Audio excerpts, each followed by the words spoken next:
We are live. We're live. We are live.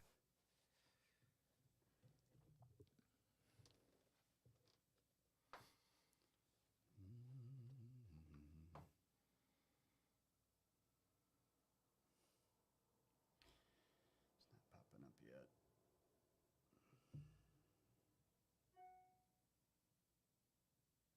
My email just popped up saying I'm live.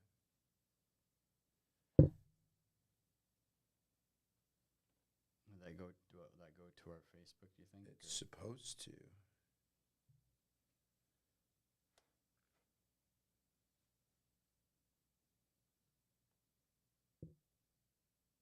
says live. Yay.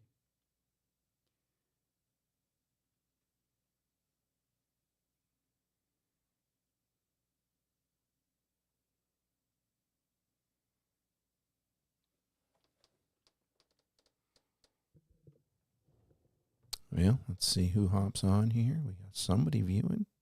Nice.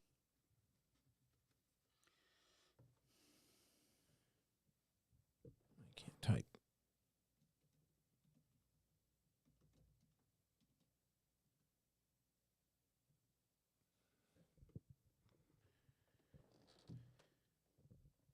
Well, hey, for those of you watching, we're going to get going here in a minute. We didn't do a countdown screen. We just figured we're going to be a little more casual about this. Just get her started. You know, sometimes when you haven't done something for a while, you just do it. Just get back into it. Just do it. We've missed hanging out with you guys and doing these live streams. Excited about our topic today, by the way. Yeah. Hello to my kiddos at home and my wife who just said they're watching on YouTube. So we have a viewer. You got a viewer.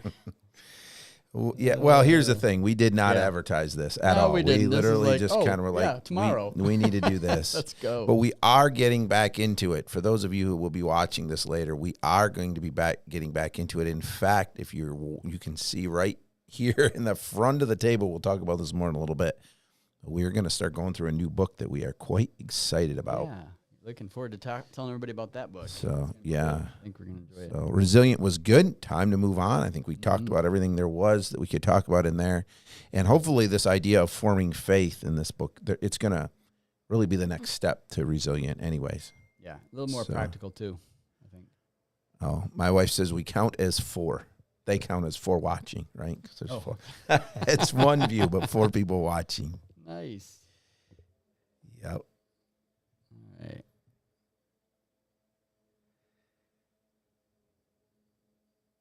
If you are watching, make sure give us a like. That helps too. I'm sure your family like you. Sometimes. But the nice thing is, what I love about this is, if we don't get a lot of people right away, they come in a little later, you know, and we can watch. In and out. We get a lot of views afterwards, so we're looking forward to that. You know, that's always a good thing. So this is might feel a little awkward for some of you. Normally we have a countdown going right here, but we just decided we were going to press go live and hang out with you while we kind of wait for people to get in. All right. Well, I posted. All right. Well, let's do this, Scott. Let's get into it. Good stuff. How you been? Really well. You know, post Africa. That's right. Right. Yeah. Yeah, you were gone most of the summer to Africa. Most of the summer, about 7 weeks. Yeah, and I spent time in Nairobi, Kenya, and awesome. Seeing what God is doing in Africa. It is incredible. Yeah. You just can't miss the hand of God working through the Awana ministry. So cool. Through public schools. Right? Yeah, that's what's amazing. Awana in public schools. Went to several public schools and just hundreds and hundreds of kids, you know, in a public school that are, you know, being discipled and learn about the Lord and being challenged in their faith. Big fruit from your family from it too, right? Oh yeah, for sure. Yeah. So our kids walked away just excited. And I know even Dallas for one example, you know, just I don't know if you heard about that, but she's she shared that testimony at the conference. Yeah, that's right. Yep. Yeah, that there's going to South Korea and the Lord really used that to impress on her heart mission. Sure. So that's encouraging and exciting, I'm sure, for you. Yeah. Yeah, awesome. Well, let's jump into our topic. So, like we said, we are going to start going through the Forming Faith book, and I would encourage you guys, if you are regular listeners, regular watchers, grab that book and start reading, and we will let you know exactly when we're going to start streaming through that. But we are excited to do that. We'll do that very similar to what we did before. We'll just take it a chapter at a time and work through that. And so grab that, start reading along with us. And really the same idea, right? Right. Be a part of the conversation. Be a part of the conversation, yes. right? We're certainly going to talk, but we want, people to join in on that conversation. And same with today. If you have, you want to share something that, interacts with what we're discussing, yeah, we want to connect with you. So absolutely. So please do that. Be a part of that. And today, though, we're going to do something just kind of something that's on our heart, right? Yeah. Especially on yours, but myself, sure. As a pastor and as a parent, this is something that's on my heart as well. So introduce us to the topic, Scott. Yeah. So the topic today is really around the topic of, oftentimes in, children's ministry, especially, but even in any type of ministry you think about in the church, this idea of having somebody to fill the seat, like in the volunteer role, Mm-hmm. right? Versus somebody who's more vested in more of like a, discipleship, mentoring, more of an engaged role. Yeah. And so I think we just kind of talk about that because, in the past I've really seen a lot of churches really fill into this space of like, hey, we need somebody a warm body concept, right? Yeah, I think we get desperate, and so we try to just recruit. A couple of things. We just try to recruit as much as we can. Right. And then we take anybody, and it probably sounds cold or it sounds bad, but we need to hold, I feel like we need to hold our kids ministry to a higher standard in that really the value. If we truly value the kids ministry in any other ministry, we're not going to just put anybody in there. We're going to make sure that we have the right people. Doesn't mean you can't put other people who are maybe being discipled and growing into that position, but let's just not throw people in. And in fact, I saw something the other day. Somebody said, stop recruiting from the pulpit. Right. Just announcing and saying, hey, because for one thing, that falls on deaf ears. And then you're just kind of, it's like a mass recruitment. Why don't you have people who know other people say, hey, Scott, I think you would do a really great job in the kids ministry. You relate well to the kids. I already see that in you. Would you be willing to come alongside and really sell the worth of it? Mm-hmm. Yeah, I also think that what goes along with this conversation and the idea of volunteering, filling a seat, and filling a role is we really bring into that a low expectation. Yes, and that really bugs me to boot. Yeah. Come just stand in the back, keep an eye on crowd control, whatever. I think what's behind it is we don't want to people's time and their investment. Yeah. Like we want to make it easy, right? But in so doing, we lose we cheapen the whole thing. Yeah, we cheapen the whole thing. So come and do this. Well, that doesn't sound exciting to me. Like that doesn't really speak to where I'm at. Right. From what you're asking me to do, and I think we need to call people to more. Well, I've been challenged with that a lot as a pastor just over the last really few years, but we've seen it. It seems like the Lord keeps showing me things and impressing things on my heart. So over the past several months, even as pastors, we tend to give our people a pass when the Bible doesn't give them a pass. God doesn't give them a pass. And so we are not calling our people to more on a greater level. And so maybe that's part of the problem. It's filtering down. But if we're calling people to more normally, we don't want somebody to just come and sit in kids ministry. We want people to be invested in any ministry that they're doing. We want them to do it with a passion. Right. Yeah.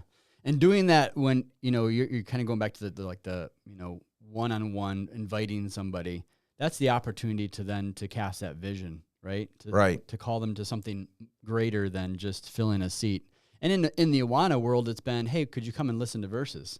right? Right. Right. And I think as a pastor, I have actually used that terminology in the past, just like, hey, we need somebody just to listen to kids say verses. It's so program oriented, though, right? We checking the box. Yeah. So we talked about this. For those of you who don't know, obviously this is not an Awana only thing. We've said this every time we live stream. This is not Awana only, but it is very Awana based. Just because you're an Awana missionary, that's really where this is all coming from.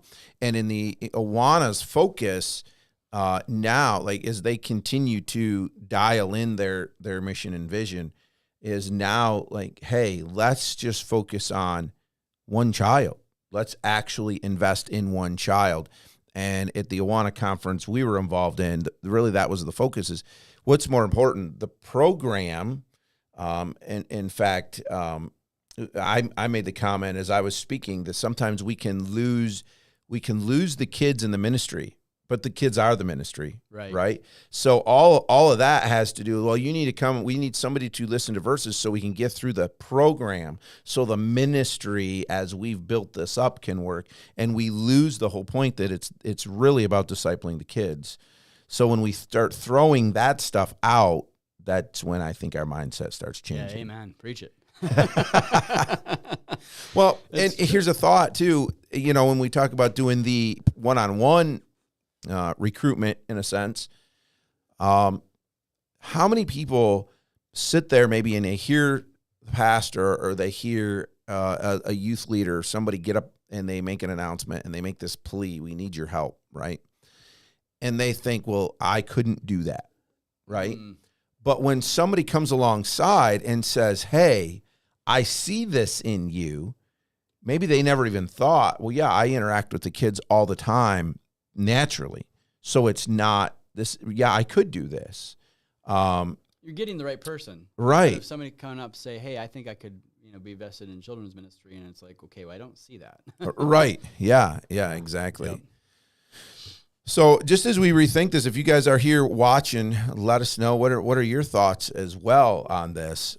We're just really kind of burdened as we think about this. What are we doing? Because what we've done, statistics show what we have done hasn't worked. It's not working, right? And so we got to do something different. And yes. I think this is one way we can do something practically different is be thinking about what we're calling our people to do. Yes. And be thinking about how we even do that and how we accomplish, communicating that. What are we saying? What are we asking them to be a part of? And then along the lines of that, if it's easy for them to fill a seat, it's easy for us to train them to fill that seat too, right? And just be that person. I'm calling you to something very, very little, and so I don't have to do a whole lot, and it takes a lot of burden off of me to say, I don't have to do a whole lot for you to be trained to do that. I think training is part of this too. So basically, what you're saying, and I think you're right. Do we do this as pastors and leaders to make our job easier? Because if I'm calling you to just sit and listen to verses or sit and be crowd control or whatever it is, then all I have to do is train you to do that, and then I can move on with my life. If I'm calling you to invest in kids and disciple kids, that's messy and that's hard, and that means I'm going to have to walk alongside of you almost the whole time, right? Because there's going to be things you're going to be coming to me and going, hey, Johnny just said this, and I don't know how to deal with this. Exactly. And if we truly care, then I'm going to say, well, we're not going to run from that. Here's how we work through that, right? Yeah. It's constant training. Not only training, but it's also a level of expectation, right? Yes. So when you're called to something greater in the area of discipling children and being where the child is at, you're actually asking them, saying, hey, we want to see you accomplish this. This is what we're trying to accomplish here. It's more than just sitting. And so now I'm saying, hey, you're going to invest more than, your time and efforts even go beyond the time that we're coming together. Right. With the child. And that, the whole concept of one, I even say in our Awana clubs that we have a club starting all over the country right now. And I heard 350 new clubs across the country, United States. And where was I going with that? Concept of one. The concept of one is the reality is when I talk to leaders, I think it's important for us to have a small group and recognizing that small group, and you're working with that small group and that small group time, that small group leader. But I would say invest in one beyond Yes. that time. Yep. Like really lean in to that one and invest, going to their sporting events, like really getting an idea of where that. And so be praying about, if you're a new leader or your new church starting, be praying about that, what's that one child in that group that you're going to, and the Lord, I believe the Lord will lay that on your heart in time. So I think then, Scott, you hit something important. As a if this is a Wana commander, if you're just, in youth ministry, if you're the youth pastor, the youth leader, whatever, whoever's kind of the one setting the vision and the expectation, set that expectation early on. And then also, I think part of it is to do that, you're going to have to be willing to throw out some of the program a little bit and realize that the night might not go quite as you have it planned. I think especially in kids ministry, we have so many things so rigidly planned that we don't ever give a space to just be with them. Exactly. And I've always said, if you're walking through your Wana book and you're on lesson 2.1 tonight, and you start open with prayer and you're doing the relational piece at the beginning, right? In your small group, and you're going through that, and somebody says that, hey, my parents are getting divorced. Are you going to go, well, okay, well, wait a second here. We got to finish this question. Right. No, you're not going to do that, right? At that point, close the book and maybe that's lean into that, maybe that's the come and listen verses thing right. we've called people to in the past. Like, yeah, okay, no, you're here to listen to the verse, right? No, you shut the book. Right. And I've even heard of, small group leaders, and I'm like, go for it. The first 2 or 3 times they meet as a small group, they don't even open the book. Yep. I think it makes sense. So as I speak to the whoever would be in the case of leading this, set that expectation, set even that permission to say, hey, if you don't make it through what I've hoped you make it through, that's fine. But also set the expectation to lean into one. Be praying for each of your leaders as you guys are gathering. Have that part of your conversation.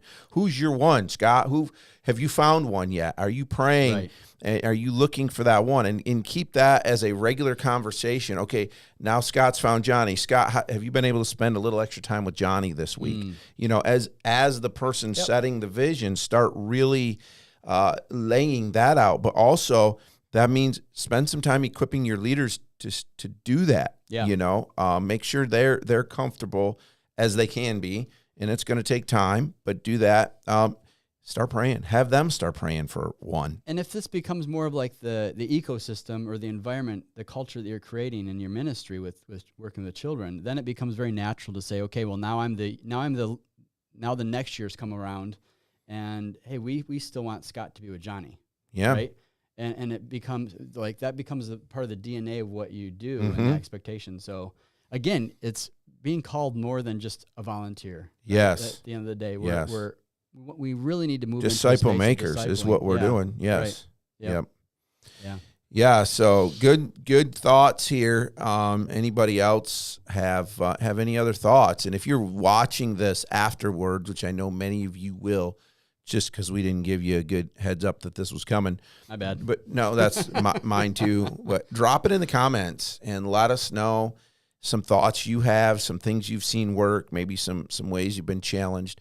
But there's some specific things I would like to quickly give you. Actually, just thinking about what I shared at the conference, encouraging. If you're watching this and you're going, man, I'm a leader, I want to do that. I want to invest more, but I've got 10 kids. I've got 5 kids. And now you're telling me I got to pick one? Well, number one, we're not writing off the other 4 or the other 9. No. But how do we do that, Scott? How do I start finding one? And it starts with, you've already said it, starts with prayer, right? Yeah. Start praying and asking God, say, look, God, I want to minister to all these kids, but I really want to have a deeper impact on one. Would you show me who that one is? Will you help me see that?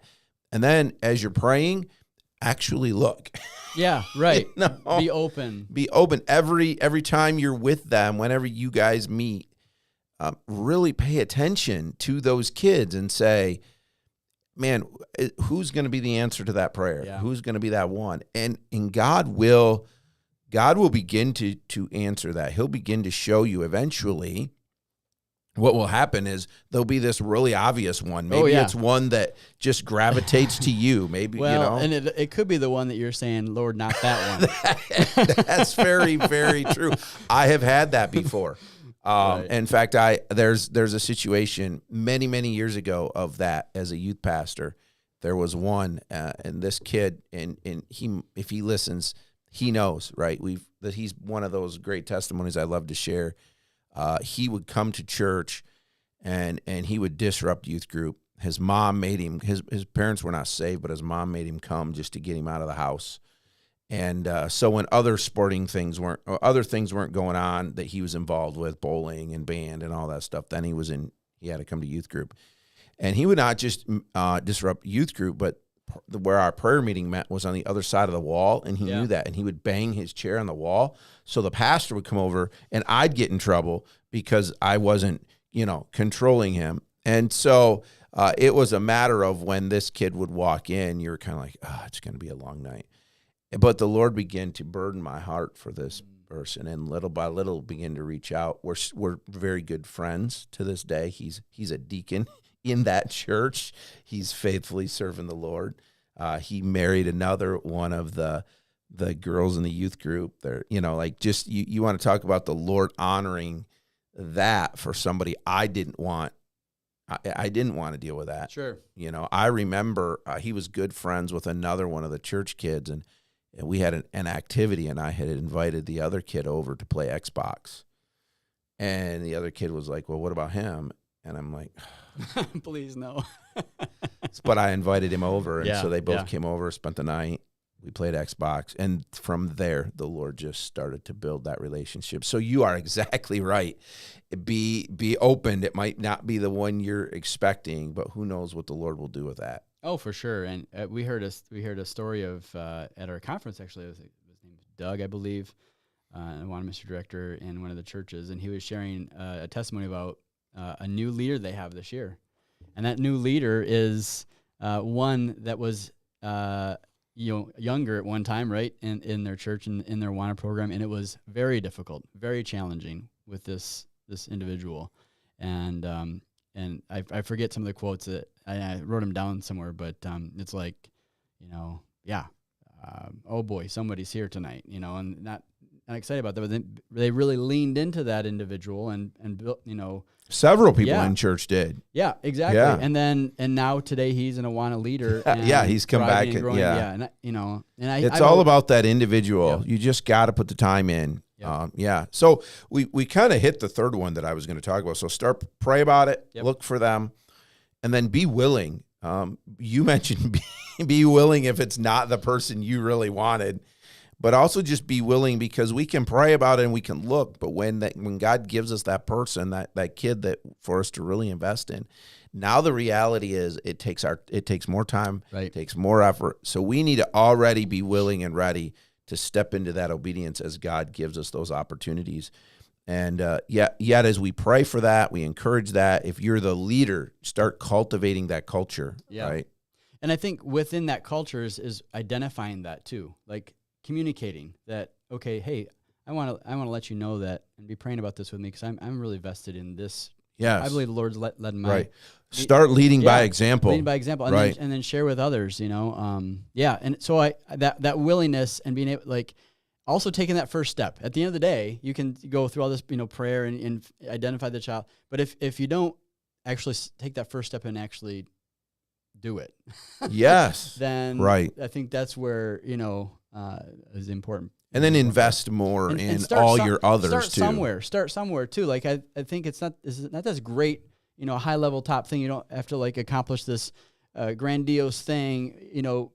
Just the little things, right? Just listen. Yes. Right. Just little things can go such a long ways in the life of a child. That whole loving, caring adult that we talked a lot about in Resilient, right? Yes. We talked a lot about that. Right. The concept of a loving, caring adult, and you can go back and listen to those if you'd like to be more encouraged. But yeah, no. So are we calling people to be volunteers? What's the answer here? We better not be. No, we're not. Did the Lord call people? Just no. be. Just no. It said take up your cross. Yeah. Follow me. Come on. It was a big deal.